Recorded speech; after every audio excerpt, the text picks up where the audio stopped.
The last election, most people thought Donald Trump was down and out. Now he's pulled off one of the craziest comebacks of all time. America's comeback starts right now. Well, there you go, America. Donald Trump made it official. We were a great nation. We will be a great nation again. It's a disgrace what happened here. There was no crime.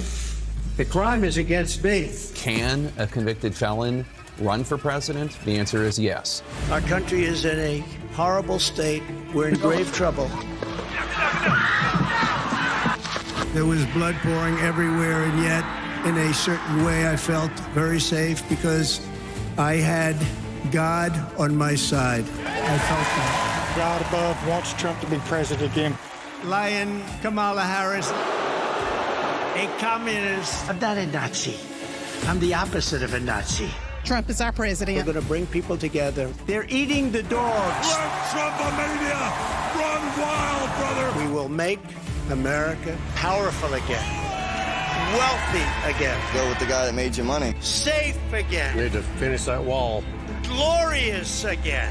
We see God's hand over him. I'm against abortion. I'm going to do it whether the women like it or not. And we will make America great again.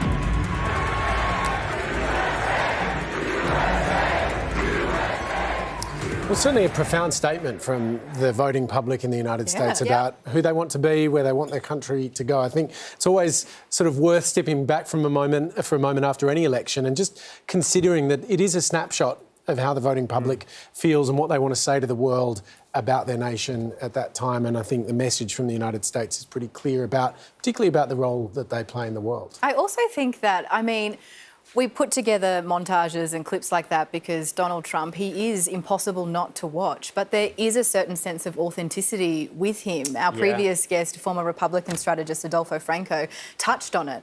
There is something that resonates with him and Americans and those voters, and they turned out and they repaid that faith today. He's managed to do an incredible thing where people, no matter where they kind of are in the world, they feel like they connect with him. He's a billionaire that's connecting with working class people, and it's quite extraordinary. He's a billionaire that's not considered as part of the elite. I know. Did you end up listening to connect or engage? Because I reckon I think people are engaging, whether they like him or don't like him, and they feel he's in their corner, maybe. With the McDonald's drive-through stuff that he pulled off, I saw that he was connecting with people and was very easily speaking with people. He still had his red tie on. He doesn't pretend to be anyone he's not. The key to that, though, is that he also then was able to mobilise them. So engage or connect, however you want to phrase it, he mobilised them to turn out. The Mooch, Anthony Scaramucci, who was his very short-lived director of comms, described it as the UFC version of politics. That's why you can't look away. It's this sort of bright, loud, brash, pugnacious, I think was the word Steve used.